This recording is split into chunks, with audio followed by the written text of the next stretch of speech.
I have often puzzled and puzzled about what it must be like to go to sleep and never wake up, to be simply not there forever and ever.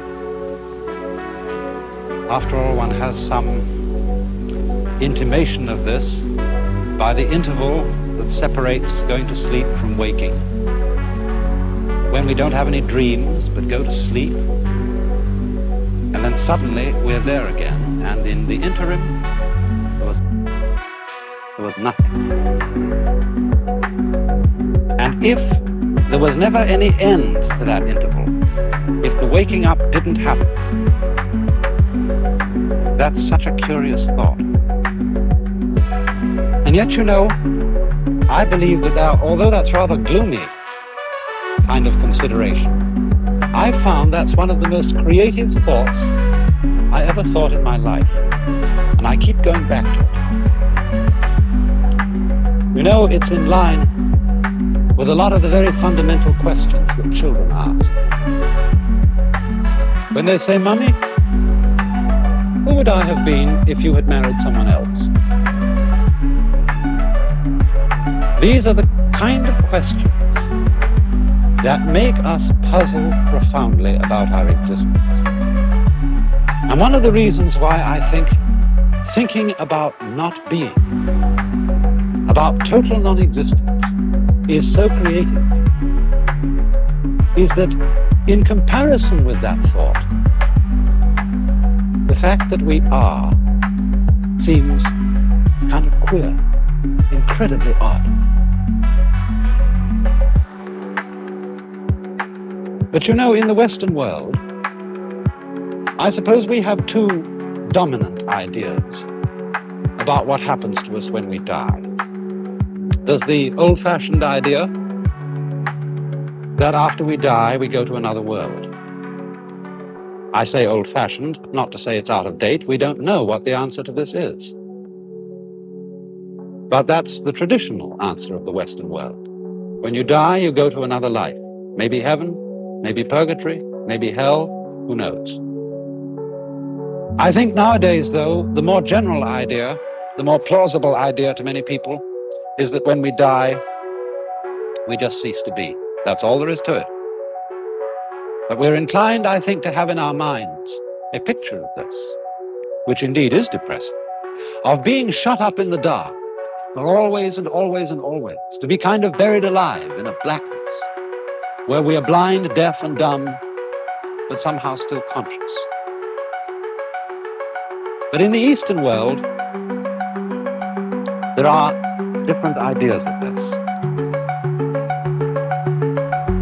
The major Eastern idea is what is generally known as reincarnation, of going through life after life after life in an endless series, a process that is represented in this Japanese print of the Wheel of Life, the Buddhist Wheel of Life. This painting was lent to me by Mr. and Mrs. Imamura of Berkeley in California, who used to be the priest of the Berkeley Buddhist Church. And it shows the wheel of stages of existence through which beings pass, clutched by the great demon of impermanence. This is rather an unusual representation of the Wheel of Life. Perhaps some of you have seen these before. They usually have 6 divisions in the central part of the wheel here, and this one happens to have 5, and it's the Chinese-Japanese version of the Buddhist Wheel of Life, whereas I think prints in books, I know there was one some years ago in Life magazine, usually show the Tibetan version. But what we have here, and I think what I'll do, is I'll explain to begin with the popular interpretation of it, and then go on to see what more philosophical Buddhists think of it in a deeper way. These then are the 5 or sometimes 6 realms of existence through which, as I said, beings pass through their various lives. We could start here, for example. This is the human world. And And then next to this is the world of the devas, D-E-V-A, which we would translate into English as angel. Then this is the world of the animals. This is the world that is sometimes called the hells, only that's not quite a correct term for it. It should be called the world of the purgatories, because in this scheme of the universe, there is no everlasting state. There is no everlasting heaven and there is no everlasting hell. The demon of impermanence clutches the whole thing, and they all terminate. Next to the hells, there is the realm of what are called pretas, P-R-E-T-A. They are frustrated spirits, sometimes shown with very large stomachs and very tiny mouths, enormous appetite, but very small means of satisfying. And the idea is, you see, that in the course of his development, the individual goes through life after life. If he does well, he ascends towards the heavens. If he does ill, he descends to the hells. Or he may fall from the human state to the animal state, or fall from the human state to the state of the ghosts. But the point that has to be remembered in the Buddhist idea of transmigration or reincarnation is that you can never stop anywhere. You may ascend to heaven, but what goes up must eventually come down. You may descend to hell, but what goes down must eventually come up. And so one goes on and on, moving through these various worlds until, in Buddhist ideas, you become sufficiently awakened to become a Buddha, one who is released from the wheel, and who does not fall anymore into the sequence of rebirths, but enters the eternal state of nirvana. Now, if you will look closer again, you will see that there are a number of figures round the outside of the wheel. And these represent what is called the 12-fold chain of dependent origination. That is to say, they are a series of links which form what might be called the sequence of life. They are, as it were, a schematic diagram of the force or the process that keeps this wheel rotating. And the chain starts with a demon down at the bottom here, who represents ignorance, or perhaps unconsciousness, the state of not knowing. Then next in order, you'll see a potter's wheel, and this represents potentialities of life. Next comes a monkey, who represents consciousness. A man in a boat. For some reason, this represents the combination of name and form. Words bringing out shapes. Words identifying shapes and things in the world. Here comes sense consciousness, the five senses, a man's body with the senses exposed. And here comes contact, a pair of lovers. After this, there comes perception.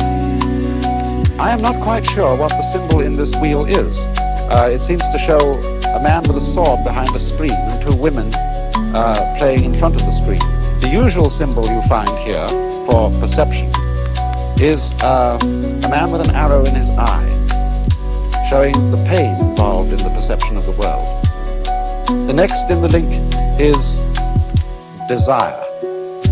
It shows a woman with twins. The next one here is called grasping, and that shows a man with a basket into which he is trying to get the fruits of life. And then as we come over round the wheel, we get a figure which means growth. I think this is one of the gods of prosperity, but it means growth, the fullness of life. Here is birth, a woman in parturition. Here is old age.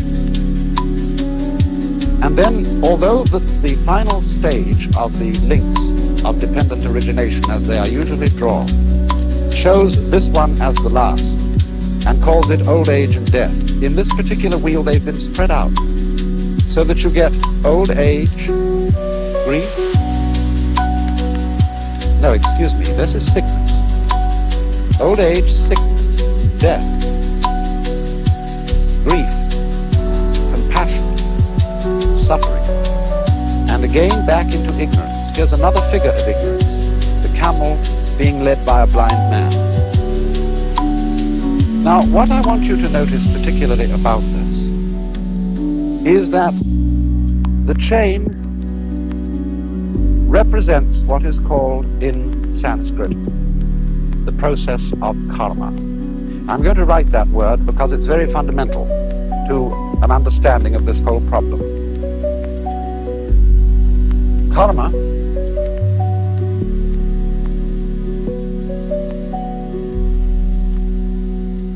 is sometimes understood, and maybe your ordinary dictionaries give it to you, as the law of cause and effect, but actually it comes from the root kri, which in Sanskrit means to act or to do. And the basic idea of karma is that it is action which always involves the necessity for other action. As the Buddha once expressed it, this arises, that becomes. Now this isn't quite the same thing as cause and effect. It is rather the idea of linkage. For example, when I pick up this brush, I lift it by one end, and the other end comes up. Now we could say, this is cause and effect. Although this would be a rather cumbersome way of thinking about it. I could say, for example, that the coming up of the brush at this end is the effect of the cause, my lifting it at this end. But we don't ordinarily think so complicatedly about it. We think in a simpler fashion, namely, that to pick up this end is also to lift up that end because it's all one. So in the same way, Buddhists and Hindus who follow the idea of karma believe that life and death involve each other in the same way that the two ends of the brush, lifting up one involves lifting up the other. So in this way, living involves dying. We wouldn't say that the cause of death is birth, but birth and death go together and they are inseparable. And so if we will look again for a moment at the wheel, we can see that there are these important phases of it all together. Here it ends with the sequence of pictures representing death and suffering and its attendant grief, ending in the blind man leading the camel and the demon, which together represent ignorance or unconsciousness. But once again here we have the potentiality of life, and then the monkey representing consciousness. All these things are looked upon as linked and therefore inseparable. And thus you see, we don't look upon ignorance as the first step or the first link in the chain from a chronological point of view. We only start numbering the chain, the steps of the chain here, because one has to begin somewhere when one's talking. And so, the basic idea of this link is interrelatedness, interlockedness, so that death and life, as I said, imply each other. So that you might, speaking from the standpoint of Indian philosophy, of Hinduism, of Buddhism, you might pick an argument with Hamlet and say, to be or not to be is not the question. These are not alternatives. They are things that go together just like up and down, back and front, solid and space. Now there's another aspect to karma which needs to be considered here, and that is that karma also involves the idea of the continuity of pattern. You know, strictly speaking, Buddhists don't believe that there is any soul entity which passes from one life to another. There is no sort of fixed I or fixed ego, which once was an animal and then became a man and then became an angel and then eventually became a Buddha or something like that. The idea of karma as the linking factor between the various lives is what we might call continuity of pattern. For example, consider an army regiment. A certain regiment goes on year after year after year. Old European regiments, for example, have existed for hundreds of years. And yet the personnel of those regiments, and even the barracks in which they're stationed, are entirely changed. In the same way, a university. Harvard University has existed for a long time. Oxford for a lot longer. And yet there is not a single member of the faculty, not a single student, who was there when it first began. And yet, you see, the university goes on. Because what goes on is a pattern, a form of life. In the same way, the individual body of man, every 7 years, I think, all the molecules composing our physical structure are entirely changed. And yet, something identifiable as the pattern, which we associate with Mr. or Mrs. So-and-so, is still there. Another fascinating illustration of continuity of pattern, in a sense, is wave motion. It's perhaps easiest to illustrate with something like a barber's pole. When you twirl it. Now, as you twirl it, there's an illusion of something moving upwards from the bottom to the top of the pole. It seems that the strips go along. Now, actually, they don't go along. They just go round. And in the same way, also, when waves move across water, there's no water moving across. There is the wave pattern moving across. The water is just going up and down, as you can tell when you see, say, a dead leaf floating on the water's surface, and it isn't moved along by the waves. So this idea of continuity of pattern is the solution which Indian philosophy offers on the matter of the problem of death. The individual, as it were, entity is constantly changing. He does not go on, but the pattern or the karma, the pattern of action goes on. And it's all embraced by that figure you saw of the great demon of impermanence. When we look at that demon once again, I want to say something more about him. From our Western ideas, this fellow looks pretty evil. And we might associate him with the devil in the Hebrew or Christian sense of a principle of evil. In Buddhism, demons are not evil. They are really beneficent. They have a frightening aspect, but underneath this, there is a deeper meaning. This demon represents change or impermanence. But the deep insight underlying this is that change is a liberating factor. Death is a liberating factor. Did it not exist, life would not exist either. And therefore the wise man is not afraid of the demon. He goes, as it were, straight forward to him to embrace him. And at that moment, the demon is transformed. So in the same way, in a deeper sense, Buddhists do not think of these various realms of the wheel as literal worlds where there are angels and demons and starved ghosts, but they represent the various phases of consciousness. Equanimity, general kind of medium consciousness, quiet consciousness is the human state. The angel state is supreme happiness. The animal state is animality. Here is misery in its extreme, and here is frustration in its extreme.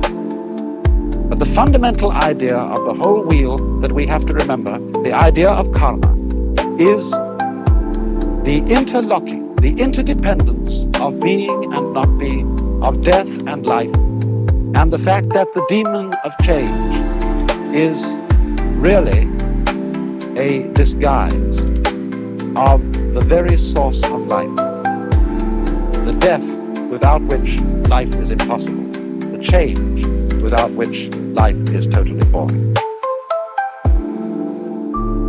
Now, of course, when any idea like that is explained, the first thing that we ask is it true? Is there a process of rebirth? Do our patterns go on and have influence to an illimitable future?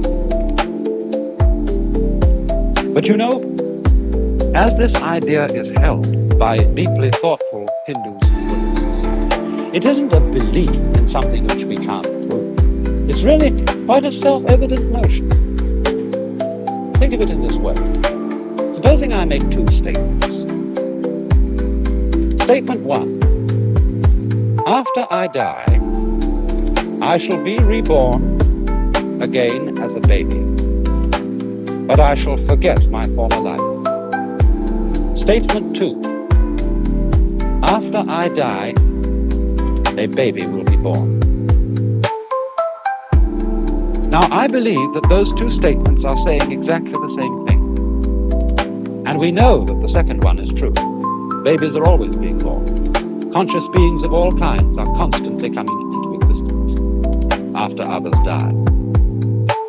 But why would I think that the two statements are really the same statement? Because after all, if you die and your memory comes to an end, and you forget who you were, being reborn again is exactly the equivalent of somebody else being born, because we have no consciousness of our continuity unless we have memory. If the memory goes, then we might just as well be somebody else. But it seems to me that the fascinating thing about this is that although a particular set of memories vanishes, death is not the end of consciousness. In other words, we are deluded by a kind of fantasy if we think of death as endless darkness. Endless nothingness is not only inconceivable, but it's logically absolutely meaningless, because we aren't able to have any idea, much less sensation of nothing, unless it can be compared with a sensation of something. These two things go together. And therefore, I think what is meant is that the vacuum created by the disappearance of a being, by the disappearance of his memory system, is simply filled by another being who is I, just as you feel you're I. The funny thing, though, about being I, about feeling that one is sort of a center of the universe, is that you can only experience this I sensation in the singular. You can't experience being two or three I's all at the same time.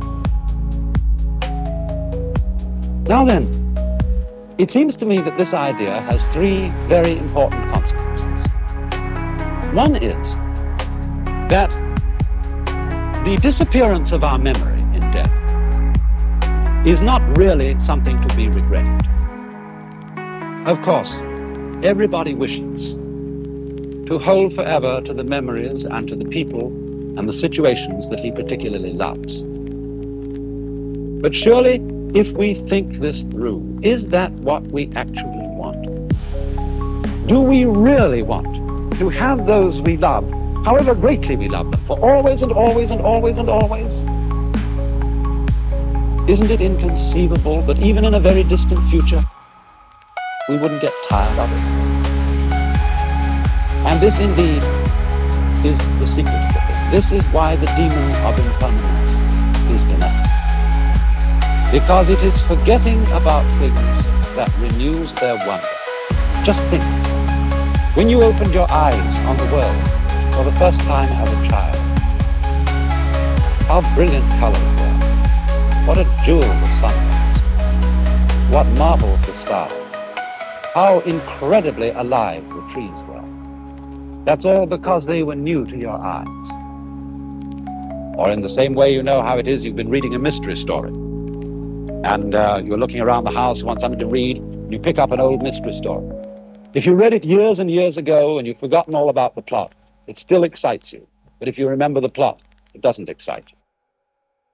And so, by the dispensation of forgetting, the world is constantly renewed. And we are able to see it again and again, and to love again and again, to have people to whom we are deeply attached and deeply fond, always with renewed intensity, and without the contrast of having seen them before, always. Another consequence of this is a very curious realization. Remember that question, who would I be if my mother had married someone else? Who? If I were you, we often say. One might so easily have been you. I might so easily have been born in China and India. Why do I feel that the world is centered in this place, as distinct from some other place? You jolly well know the world is centered where you are. And this gives one a very strange feeling of the idea that other people jolly well exist in the same sense you do. Everybody's name is I. That's what you call yourself. So there will always be I's in the world. Every I is in a way the same I. We all might be anyone else. And there is no escape. It goes on and on and on and on. So long as there is consciousness anywhere, there is I. You then, in a way, look out through all eyes. And that perhaps is the secret of the great virtue of compassion.